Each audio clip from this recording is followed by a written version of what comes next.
December মাস তো পড়েই গেল। মাসের শুরুতেই টুকটাক কিছু সবজিপাতি থেকে শুরু করে অনেক কিছু ঘরের গ্রসারি শপিং করলাম দুজনে মিলে। তবে সবই না ওই ১ থেকে ১.৫ সপ্তাহে, কারণ জাপানের বাজারেও সব কিছু ভীষণ দাম। হ্যালো এভরিওয়ান, কেমন আছো তোমরা সবাই? আশা করছি তোমরা সবাই খুব ভালো আছো, আর আমরাও অনেক ভালো আছি। সবাইকে ডিসেম্বরের শীতের অনেক অনেক শুভেচ্ছা। তোমাদের ওখানে কেমন শীত পড়েছে জানিও। দেখো, আগের দিন যে মেহেন্দিটা পড়েছিলাম, আজকে সকালবেলায় সুন্দর আস্তে আস্তে এটা খয়েরি হতে শুরু করেছে, আর জানি আর একটা দিন গেলে এটা বেশ সুন্দর আরও ডিপ কালার হবে। আমার আগেই তো ঘুম থেকে উঠে জামা কাপড় ধুতে দিয়ে দিয়েছিল, আর এখন মেলে দিচ্ছে। আর আমি একটু দেরি করেই উঠলাম, কারণ ঠান্ডা পড়ে তো সকালবেলা, বেশি সকালবেলা উঠলে তখন আবার নাক দিয়ে জল পড়তে থাকে ঠান্ডায়, পাছে ঠান্ডা না লেগে যায় এই সময়, তার জন্য ও উঠতে দেয় না আর আমিও উঠি না।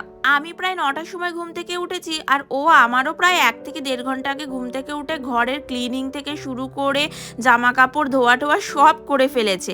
আর এদিকে আমি ফ্রেশ হয়ে রান্নাঘরে ঢুকতেই দেখলাম ও গিয়েছিল একটু বাজারে, তো বাজার থেকে কিছু টুকটাক শপিং করে নিয়ে চলে এসেছে। কি কি এনেছে সেগুলোই তোমাদের দেখাই। প্রথমেই নিয়ে এসেছে পালং শাক, তারপর এনেছে কলা। এইগুলো না মাসের শুরুতে বাজার করছি, কিন্তু এগুলো ওই ১ থেকে ১.৫ সপ্তাহের বাজার, কারণ রুটি, কলা, দই, দুধ এইসবের তো একটা ডেট থাকে। কলাটা না থাকলেও দই, দুধ আর রুটির একটা নির্দিষ্ট ডেট থাকে, সেই ডেটের মধ্যে এইগুলোকে খেয়ে নিতে হয়। তাই প্রতি সপ্তাহে না এই বাজারগুলো করতেই হয়। যদি ভাবি যে ১৫ দিনের বাজার একসাথে করে রাখবো, তাও কিন্তু এইগুলো হয় না। এগুলো অনেকটা ওই কাঁচা বাজারের মতোই, তাড়াতাড়ি এইগুলো খেয়ে নিতে হয়, নয়তো নষ্ট হয়ে যায়, যেহেতু সব কিছুতেই ডেট থাকে। তাও কলাটা এখন অন্তত চেষ্টা করে ২ সপ্তাহের জন্য নিয়ে আসার একেবারে, যাতে বারবার গেলেও বেশি জিনিস ক্যারি করে না আনতে হয়, যেহেতু সাইকেলে ক্যারি করতে হয়।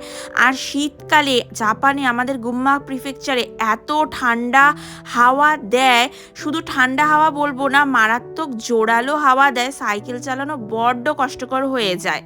আর আমাদের তো নিজস্ব গাড়ি নেই, তার জন্য যেখানেই যাওয়া হয় সাইকেলেই যাওয়া হয়। আগে তো আমি যেতাম, প্রেগনেন্ট হওয়ার পর এখন আর যেতে পারি না, তাই ওর না একটু কষ্টই হয়ে যায়। আমারও খারাপ লাগে, কিন্তু কিছু করার নেই। তো এইদিকে আমি সব কিছু বাজার গুছিয়ে রাখতে রাখতে ও সাইডে আমাকে না ব্রেড রেডি করে দিয়েছিল, বাটার দিয়ে একটু ব্রেড করে দিয়েছিল। তো কলা, ব্রেড বাটার আর ডিম সিদ্ধ, এই ছিল আজকে আমার সকালের ব্রেকফাস্ট। সকালবেলা ব্রেকফাস্ট করার পর দুজনে মিলে এই বেরোলাম। অনেক ওর কানের গোড়ায় ঘ্যানর ঘ্যানর করার পর আজকে আমাকে নিয়ে একটু বেরোলো, জানো তো। কারণ তোমরা জানো যে ডক্টর আমাকে না রেস্ট নিতে বলেছে। আমার একটু পেটে ব্যথার সমস্যা হচ্ছিল, তাই ডাক্তার বলেছে বেশি হাঁটাচলা করতে না, কাজ করতে না, নিচু ঝুঁকতে না, আর ঘরে সব সময় বসে থাকতে বা শুয়ে থাকতে, রেস্ট করতে। তার জন্য না এখন ঘর থেকে একদম বেরোনো হয় না, আর ঘরেও সেরকমভাবে ভিডিও করা হয় না, আর তোমাদের সাথে তার জন্য আমি ডেলি ভ্লগও শেয়ার করতে পারছি না। তোমরা সবাই জিজ্ঞেস করছিলে যে কেন আমি ভ্লগ দিচ্ছি না, এটাই হলো তার কারণ। তাও সেদিনকে ভ্লগ বানানো চেষ্টা করেছি তোমাদের সবার জন্য। নেক্সট বার যবে ডাক্তারের কাছে যাব, তখন ডাক্তার যদি বলে যে আগের মতো নর্মালি সব করতে পারবো, তারপর থেকে তোমাদের সাথে আবারও ডেইলি ভ্লগ শেয়ার করব। চলে আসলাম আমাদের বাড়ির সামনে ওই তামামোরা জুকু বলে লোকাল ফার্মারের এই দোকানটাতে। এসেই দেখো কি ভিড়। দোকানটা 9:30টায় খোলে, আর আমরা বরাবরই চেষ্টা করি 10টা থেকে 10টা 15-র মধ্যে আসার, নয়তো না খুব ভিড় থাকে। কিন্তু আজকে 10টার সময় এসেও দেখলাম যে এখনও দোকানে সব মাল সাজাচ্ছিল, আর সবাই কি অধীর আগ্রহে ওয়েট করছিল জিনিসপত্র কেনার জন্য। আসলে জাপানিজরা না ভেজিটেবলস খেতে খুব পছন্দ করে।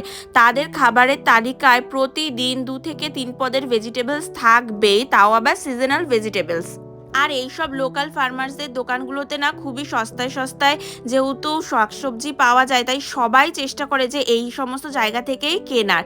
জাপানে না 2 ধরনের সর্ষে পাতা পাওয়া যায়, তোমাদের দেখায়। একটা হচ্ছে ফুল সমেত, মানে গাছ বড় হয়ে যাওয়ার পর ওপরের দিকে নরম যে পাতাগুলো থাকে, ফুল সমেত বড় বড় মোটা মোটা ডোগার, সেইগুলো। আর এইগুলো না আমাদের দেশের মতো যেগুলো হয় ছোট ছোট সর্ষে পাতা, ছোট ছোট আর কি ডাঁটি নিয়ে। তো আমরা সবসময় না এইগুলোই নেই, কারণ সর্ষে ফুলের ওই পাতা দিয়ে কিভাবে ঝোল করে খায় তা তো জানি না। শুনেছি সর্ষে ফুলের বড়া খায়, কিন্তু ফুলও থাকে ওই সামান্য সামান্য, তার জন্য আমরা নর্মাল পাতাগুলোই নেই। আজকেও এসে দেখি দেখো 3 ধরনের ফুলকপি উঠেছে, একটা নর্মাল সাদা, একটা ডিপ বেগুনি রঙের একটু কালচে কালচে, আর একটা নর্মাল হালকা বেগুনি রঙের। তো আজকে না বেশ ডিপ বেগুনি রঙের এই ফুলকপিটা নিয়েছি। নতুন নতুন ধরনের জিনিস না ট্রাই করতে খুব ভালো লাগে। আর এখানে তারপর চলে এসেছি আমি মূলো নিতে। জাপানিজরা না মূলো খেতে বড্ড পছন্দ করে, আর মূলোটা সারা বছরই জাপানে পাওয়া যায়, আর দামও অত বেশি হয় না। এইগুলো হলো জাপানিজ দাইকন প্রজাতির মূলো, মানে এই জাপানিজে এই মূলোগুলোকে বলা হয় দাইকন। এত বড় বড় সাদা মূলো, সাথে না কিছুটা বেশ টাটকা শাকও ছিল, তো এইটাও একটা নিয়ে নিয়েছি। আজকে অনেক সবজিপাতি কিনেছি, আর এতদিন পরে এসে তো মনে হচ্ছিল সবই কিনে নিয়ে যাই। এখানে দেখো কেমন যেন লাল লাল ধরনের বিটরুটের মতো মূলো পাওয়া যাচ্ছিল শাক সহ।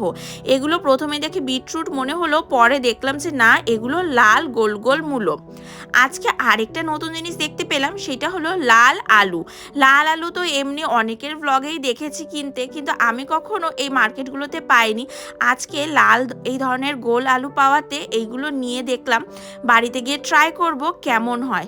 এই যে আমাদের এখানে চলে এসেছি আমরা বিল করতে। বিলিং প্রসেস শেষ করে চলে আসলাম এখন আমি সবজিপাতি সব গুছিয়ে নিতে। ওর সাথেই এসেছি, কারণ এমনিতেই তো হাঁটাচলা করা বারণ, তার মধ্যে সবজিপাতি কিনতে কিনতে তো ব্যাগের ওয়েটও হয়ে যায়।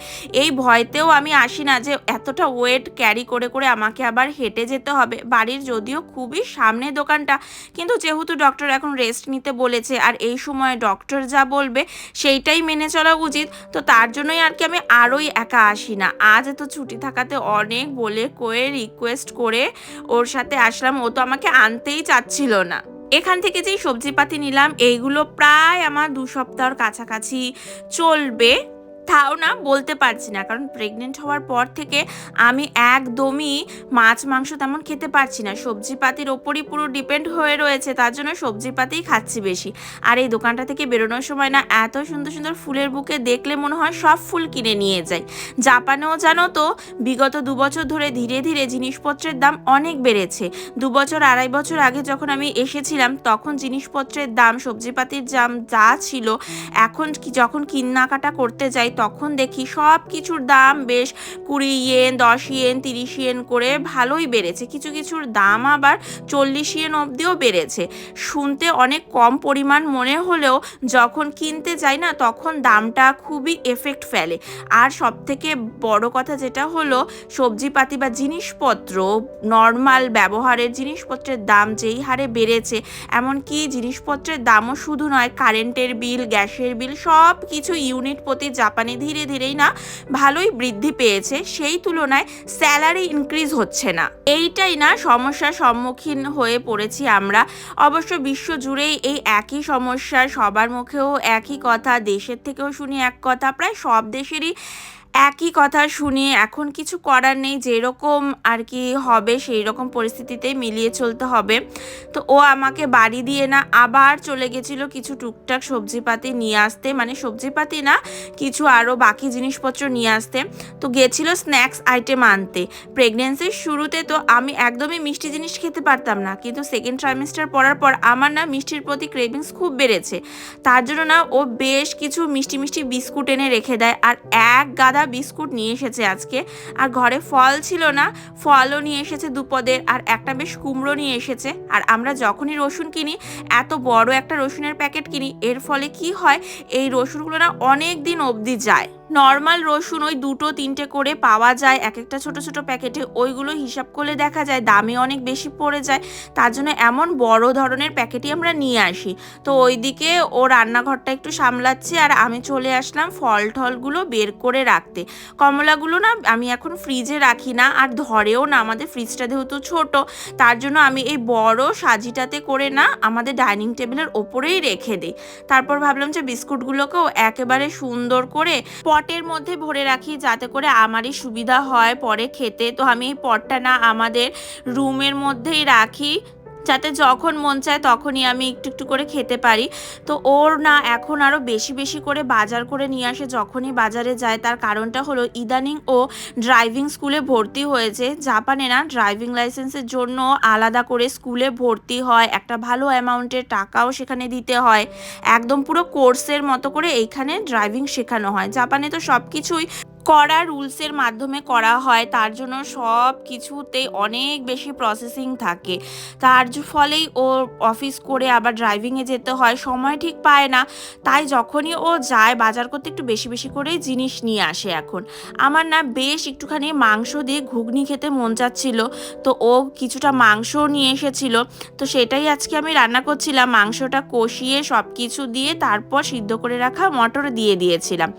দুপুরবেলা তো খাওয়া দাওয়া করে দিয়েছি লম্বা ঘুম, তারপর না ডাইরেক্টলি এখন বাজে ওই সন্ধ্যাবেলা 6:30 পৌনে 7টা চলে এসেছি রান্নাঘরে। এই মুহূর্তে মিষ্টি খেতে মন চাইলেই না পরের মুহূর্তে টক ঝাল কিছু খেতে মন চায়, তেমনই না আমার কি ফুচকা খেতে মন চাচ্ছিল। তো বলল চলো ফুচকার তো সব জিনিসপত্র ঘরেই আছে, তাহলে ফুচকাটাও রাত্রেবেলা বানিয়ে ফেলি, ঘুগনি ফুচকা দুটোই খাওয়া যাবে। এতগুলো টক জল গুলেছি এত আশা করে, তার মধ্যে এই ফুচকাগুলোর অবস্থা দেখো তোমরা, সব এরকম নেতিয়ে যাচ্ছে কেন কি জানি। একদম নতুন প্যাকেট ভেঙেছি, এমন না যে জলে ছিল বা কোনো কিছুতে ছিল, সব ফুচকা একদম নেতানো। ওদিকে আলুও ভর্তে দিয়ে মানে ভর্তা করতে দিয়ে দিয়েছি, সেদ্ধ হতে দিয়ে দিয়েছি, এইরকম হয়ে গেছে ফুচকাগুলো। কি যে অবস্থা, শখ করে একটা জিনিস খাবো প্রেগনেন্সির সময়, তার মধ্যে এই অবস্থা দেখো, মানে দিনটাই খারাপ। আরেক দিদিভাই আমার কাছে চিকেন বারবিকিউ রেসিপি চেয়েছিলে, সেটা আমি অবশ্যই খুব তাড়াতাড়িই দেবো। তোমরা কেউ আমার ওপর রাগ করো না, শরীর ভালো না থাকার জন্য আমি অনেক কিছুই বানাতে পারছি না। তো ফাইনালি পরে দেখলাম ফুচকাগুলো একটু ফুলেছে, আর এইখানে চলে আসলাম আমরা ডিনার করতে। আমরা রাতের ডিনার করতে, আজকে রাতের ডিনারটা একদম জমজমাটি শুরু করবো ফুচকা খাওয়া দিয়ে। অনেক দিন ফুচকা খাই না।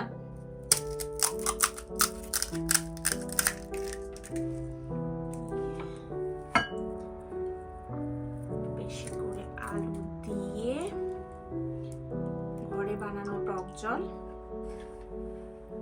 First bite.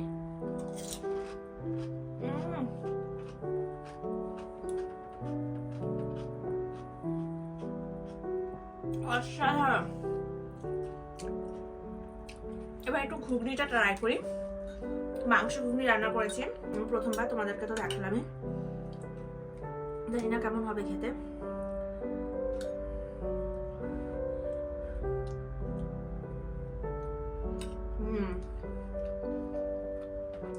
ঘুগনিটা অনেক ভালো আছে।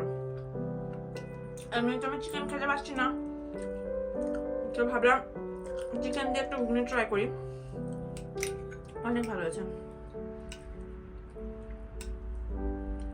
চিকেনের পিসগুলো বেশ বড় বড় করে কেটে দিয়েছে আমার বর।